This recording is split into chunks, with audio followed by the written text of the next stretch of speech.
Dad, go get you. I got you. I got you. Sorry.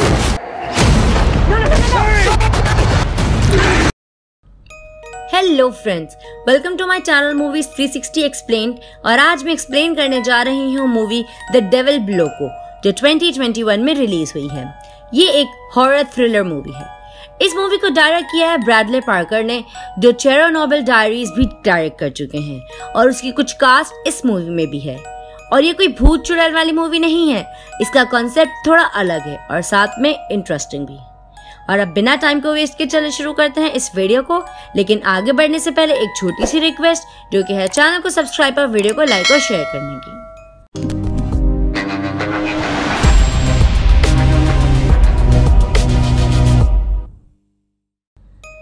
Movie start होती है अपैलाशियन mountains के coal mine में। ये mine है शूकम हिल्स नाम के एक टाउन में, और यहाँ पर माइनिंग अभी अभी शुरू हुई है। हम देखते हैं उस माइन के को फाउंडर शूटमैन को, जो कि वहाँ अपने बेटे एरिक के साथ था। वो दोनों बात कर रहे होते हैं और उसी बीच कोई एरिक को खींच लेता है।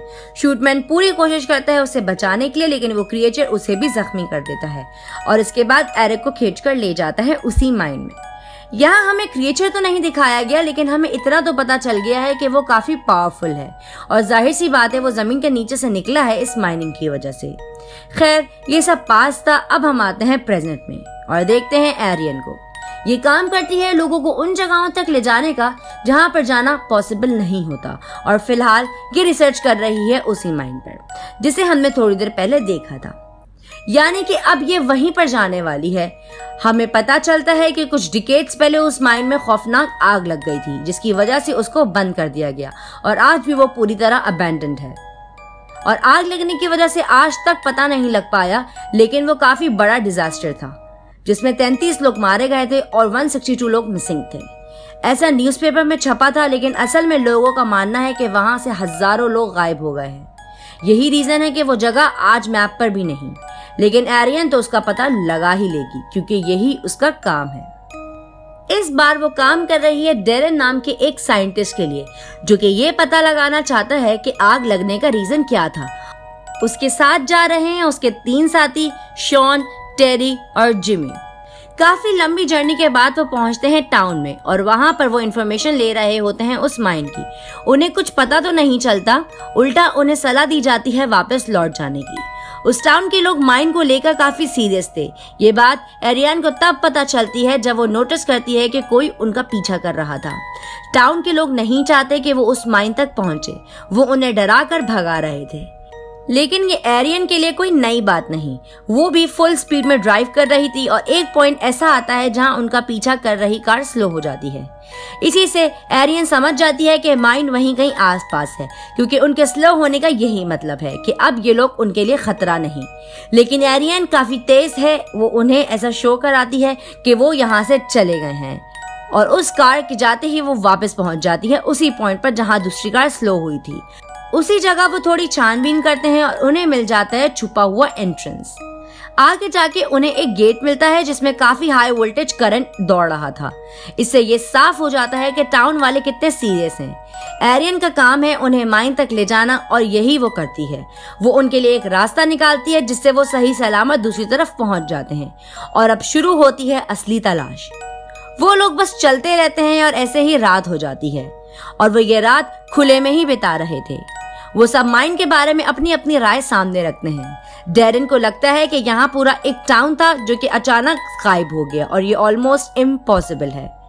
वहीं शॉन को लगता है कि यहाँ पर कोई टाउन था ही नहीं, यहाँ पर गवर्नमेंट ने कोई एक्सपेरिमेंट किया था जिसे छुपाने के लिए ये सब स्टोरी बनाई गई। 1970s में रशियंस ने एक प्रोजेक्ट स्टार्ट किया था जिसमें उन्हें अर्थ के अंदर सबसे गहरा होल करना था, और वो उसमें कामयाब भी रहे थे। इस प्रोजेक्ट का नाम था कोला बोरहोल, और उन्होंने अर्थ में 8 मील गहरा होल कर दिया था। शॉन के मुताबिक उन्होंने एक हीट रेजिस्टेंस माइक्रोफोन डाला उस होल में, और उस माइक्रोफोन ने कैप्चर की कुछ हैरान कर देने वाली चीखें। शॉन का कहना था कि रशिया को टक्कर देने के लिए अमेरिका ने भी बिल्कुल वैसा ही यहाँ भी किया, लेकिन उसमें कुछ बहुत ही अनएक्सपेक्टेड हो गया, जिस वजह से सारी इंफॉर्मेशन मिटा दी गई। दोनों के पॉइंट ऑफ व्यू अलग हैं। डेरेन का मानना है कि ये सब साइंस से रिलेटेड है और शॉन का मानना है कि ये साइंस की समझ से बाहर है, यानी कि वो मानता है कि अर्थ के नीचे हेल है। इतना तो हम जानते हैं कि अर्थ के नीचे कोल माइन थी और उसके नीचे कोई तो जानलेवा चीज निकली थी। टाउन के लोग रात में राउंड पर होते हैं और उन्हें एक टूटी वायर मिलती है और उनमें एक आदमी को हम जानते हैं जो कि है शूटमैन, जिसका बेटा स्टार्ट में मारा गया था। कुछ लोग थोड़ा इधर उधर चेक कर रहे थे और इसी बीच उनका एक आदमी मारा जाता है। यहाँ हम क्रिएचर को सही से नहीं देख पाए क्योंकि उसने कवर के अंदर से मारा होता है उसे। अगली सुबह वो सब फिर से आगे बढ़ते हैं और रास्ते में उन्हें मिलते हैं कुछ पुराने घर, जिससे ये पता चलता है कि यहाँ पर लोग रहते थे। वो सब कुछ सैंपल्स ले रहे थे, तभी वहां से गुजरती है एक कार और ये वही कार है जो कल उनका पीछा कर रही थी। यानी कि अब टाउन के लोग जानते हैं कि वो लोग यहीं पर हैं, ये उनकी तलाश चल रही है। कार के जाने के बाद वो लोग आगे बढ़ते हैं और फाइनली उन्हें मिल जाता है वो टाउन, यानी कि शूकम हिल्स। टाउन के पास ही थी वो माइन और फाइनली वो अपनी मंजिल तक पहुंच चुके थे। यहाँ वो बंद हुए होल को खोलकर अपना टेस्ट शुरू कर देते हैं। इस होल पर भी करंट था जिसे उन्होंने डिसेबल कर दिया। अब इतनी सिक्योरिटी टाउन के लोगों ने ऐसे ही तो नहीं करी होगी, कुछ तो रीजन होगा, लेकिन इन्हें वो सब नहीं दिख रहा। एक माइक्रोफोन को होल में डालकर टेरी वहां की आवाजें सुन रहा था, तभी उसे बहुत तेज चीख सुनाई देती है जिससे उसके कान ही फट गए थे। वो ये आवाज अब बाकियों को सुना रहा था और उसका पांव होता है माइक्रोफोन की रस्सी पर और अचानक वो रस्सी को खींचता है और उसके साथ टेरी भी फंसकर होल के अंदर चला जाता है और कोई भी उसे नहीं बचा पाया। अब ना तो वो उसे देख पा रहे हैं और ना उसे सुन पा रहे हैं और ना ही उन सबको कुछ समझ आ रहा होता है कि ये हुआ क्या। फिर एरियन अपना दिमाग चलाती है और जिमी के साथ जाती है उस होल में। नीचे पहुंचकर वो लोग देखते हैं कि ये जगह हेल से कम नहीं और वहाँ गैसेस का लेवल बहुत हाई था और साथ वहाँ कोई क्रिएचर भी था जिसका इन लोगों को पता नहीं था और वो टेरी को ढूंढने में लगे हुए थे। तभी ऊपर आ जाती है वही कार जो उन्हें फॉलो कर रही थी। उसमें था डेल। होल को खुला देखकर वो बहुत ज्यादा गुस्सा हो गया था और उसे फर्क नहीं पड़ता कि नीचे कोई गया है या नहीं। वो सीधा रस्सी को काट देता है।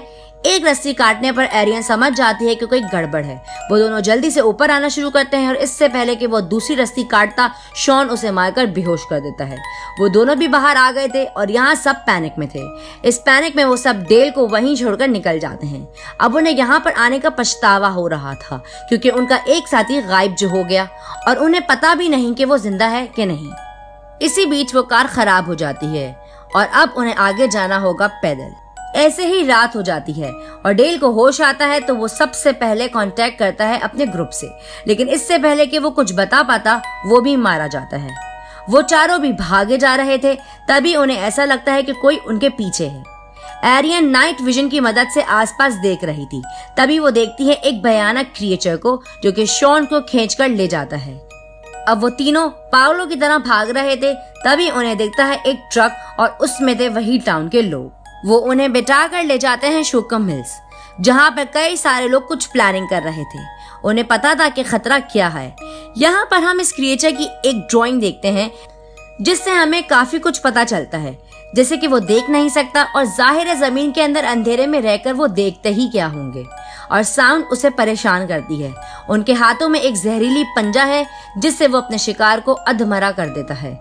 उसका सर स्नेल की तरह है। यहाँ वो मिलते हैं शूटमैन से और डेरेन ने उसके बारे में सुना था। वो सब काफी ज्यादा क्यूरियस थे ये जानने के लिए कि वहाँ पर चल क्या रहा है, लेकिन क्योंकि उन्होंने एक होल को खो दिया इसलिए अब ज्यादा जरूरी है उस होल को कवर करना। यहाँ हमें पता चलता है कि वो क्रिएचर एक नहीं बल्कि हजारों हैं और अब वो बाहर आना शुरू करेंगे और अगर वो सब बाहर आ गए तो वो अर्थ को भी हेल बना देंगे। अब यहाँ पर हम समझ चुके हैं कि असल में वहाँ पर क्या हुआ था। माइनिंग की वजह से वो अर्थ के उस हिस्से तक पहुंच चुके थे जहां पर ये क्रिएचर्स रहते थे और जब उन्हें एक रास्ता मिल गया तो वो बाहर आने लगे। इससे पहले कि वो सब बाहर आ जाते, शूटमैन ने वही किया जो ठीक था। टाउन के लोगों के साथ मिलकर उसने माइन को आग लगा दी और हर एक एग्जिट को सील कर दिया। तब से लेकर अब तक वो लोग उस माइन की देखभाल कर रहे हैं ताकि वो क्रिएचर्स बाहर ना आ सकें। और अब तक हमने ये देखा कि वो किसी को खा नहीं रहे बल्कि उन्हें अपने साथ जमीन के अंदर ले जा रहे हैं और अब ये नहीं पता कि इंसानों के साथ वो करते क्या हैं। खैर, अब वो तीनों शेल्बी और एल्रॉय के साथ जाते हैं उस होल को बंद करने। तभी रास्ते में उनके ऊपर अटैक हो जाता है। अब उनका बचना नामुमकिन था।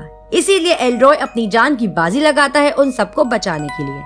फिर उसके सैक्रिफाइस की वजह से वो लोग एक घर में पहुंचने में कामयाब हो जाते हैं, लेकिन वहां पर भी वो क्रिएचर्स पहुंच जाते हैं।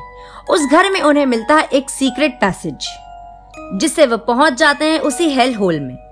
अब यहाँ शेल्बी खुद को सेक्रीफाइस कर देती ताकि उन लोगों को टाइम मिल जाए वहां से निकलने का। वो तीनों भागते हैं लेकिन बात नहीं बनती। तब टिमी ट्राई करता है ग्रेनेड, लेकिन क्रिएचर के अटैक की वजह से वो ग्रेनेड वहां फट जाता है, जिससे टिमी अधमरा हो गया था और वो उसे भी ले जाते हैं। अब बचे हैं एरियन और डेरेन। डेरेन हार मान चुका है क्योंकि जिन लोगों के साथ वो आया था वो सब मारे गए और वो भी उसकी वजह से। वो कन्फेस करता है कि वो यहाँ किसी रिसर्च के लिए नहीं बल्कि किसी कंपनी के लिए आया था कोल ढूंढने। उसके लालच ने इतने लोगों की जान ले ली। अब वो आगे जाने के लिए तैयार नहीं, इसीलिए एरियन ही आगे जाती है रास्ता ढूंढने और कहती है कि मैं वापस आऊंगी। इधर हम देखते हैं कि शुकम हिल्स के लोग उन क्रिएचर्स को फंसाकर मार रहे थे। एरियन को एग्जिट मिल जाता है, लेकिन एग्जिट पर ही वो पकड़ी जाती है। एक क्रिएचर उसे किसी बोर्ड की तरह की चीज पर रखकर ले जा रहा था और उसके साथ ही थी शेल्बी की डेड बॉडी और एरियन उसके पास से ग्रेनेड ले लेती है। फिर हम देखते हैं कि वो उसे किसी बड़े से क्रिएचर के पास ले जा रहा होता है। वहां पर डेरेन भी था और शॉन भी, वो भी जिंदा। वो देखते हैं कि वो ऐसे स्पीशीज हैं जिन्हें आज तक डिस्कवर नहीं किया गया। वो भी एक कॉलोनी में रहते हैं, बिल्कुल मक्खियों और चींटियों की तरह। ये बड़ा सा क्रिएचर उनकी रानी है जिसका काम है खाना और रिप्रोड्यूस करना। फिलहाल तो वो खाती है इंसानों को और यहाँ हमें जवाब मिल जाता है कि वो इंसानों का करते क्या है। और यहाँ हम देखते भी हैं कि वो कैसे अपने हजारों दांतों के साथ शॉन को निगलती है। अब शॉन के मरने के बाद बचते हैं एरियन और डेरेन। अब बारी आती है एरियन की, लेकिन वो काफी समझदार थी। वो उस ग्रेनेड को फेंक देती है उस रानी के मुंह में, जिससे उसके पेट में होता है ब्लास्ट और यहाँ उसकी कहानी खत्म। अब उन दोनों को वहां से निकलना था, इसलिए अब वो दोनों वहां से भागते हैं और भागते हुए वो पहुंच जाते हैं उसी रोप पर जिससे वो पहले नीचे आए थे टेडी को ढूंढने। वो दोनों ही रस्सी पर चढ़ जाते हैं, लेकिन क्रिएचर्स उनका पीछा छोड़ने का नाम ही नहीं ले रहे। अब यहाँ डेरेन को एक क्रिएचर अपना जहरीला डंग मारता है जिससे वो मदहोश होने वाला होता है और वो यहाँ खुद को सेक्रीफाइस कर देता है ताकि एरियन को निकलने का टाइम मिल सके। एरियन बाहर आ जाती है और हम देखते हैं कि टाउन के लोग फायर गन लेकर क्रिएचर्स को भून रहे थे जो भी उस होल से बाहर आ रहे थे, और फिर वो उस होल को वापस सील कर देते हैं और सिचुएशन हो जाती है अंडर कंट्रोल। अब यहाँ शूटमैन एरियन को एक ऑफर करता है कि वो बाहर जाकर अपनी लाइफ में वापस जा सकती है या फिर वो यहीं रुककर हमारी मदद कर सकती है उन क्रिएचर से लड़ने में। एरियन को वापस जाना था, लेकिन वो डिसाइड करती है कि वो रुकेगी और यहीं पर ये मूवी खत्म हो जाती है। मूवी का कॉन्सेप्ट काफी मिक्स था दोस्तों। ऐसे क्रिएचर्स वाले कॉन्सेप्ट हमने पहले भी देखे हैं और ये जमीन के अंदर दुनिया वाले भी। साथ में ये कॉन्सेप्ट भी हम कई बार देख चुके हैं कि जमीन के नीचे से कोई चीज आती है जो इंसानों को मारकर अपना कब्जा करना चाहती है। इस मूवी को कोई भी देखकर बता सकता है कि इसके सीक्वल आने के चांसेस ना के बराबर हैं, क्योंकि कॉन्सेप्ट अच्छा था, लेकिन अगर मूवी हिट करनी है तो कॉन्सेप्ट को थोड़ा और अच्छे से दिखाना होगा, जो कि काफी डायरेक्टर्स दिखा चुके हैं। तो इस वीडियो में बस इतना ही। अगर आपको ये वीडियो और मेरा एफर्ट पसंद आया हो तो इस वीडियो पर लाइक और कमेंट जरूर करना, और ऐसे ही एक्सप्लेनेशंस देखने के लिए मेरे चैनल को सब्सक्राइब लाजमी करना। और अगर आपको किसी मूवी या सीरीज की एक्सप्लेनेशन चाहिए तो उसे कमेंट बॉक्स में मेंशन करना ना भूलना। तो मिलते हैं आपसे नेक्स्ट वीडियो में, तब तक के लिए आप मेरे चैनल की दूसरी वीडियोज को एंजॉय कर सकते हैं। Till then bye, take care.